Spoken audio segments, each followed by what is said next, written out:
Este é meu segundo vídeo sobre as tarefas domésticas. Primeiro receba as minhocas no hotel.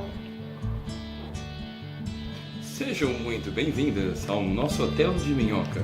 Não existe árvore boa que Este é o lugar que vocês vão ficar hospedados. que dê fruto bom.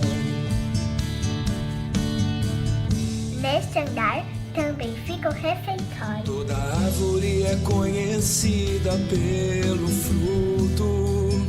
Não vem figos de espinheiros, nem uvas dos espinhos. Agora eu vou jogar a serragem para melhorar o conforto de vocês. Tira o bem do bom tesouro do coração.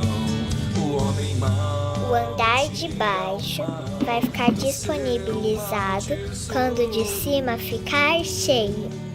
No térreo, fabricamos o adubo para a horta.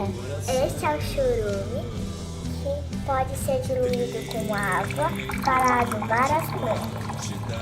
Se você quiser ver mais informações sobre o Minhocário ou a composteira, acesse o link aí na descrição. Se você gostou do Hotel de Minhocas, deixe sua curtida e se inscreva no canal e tchau!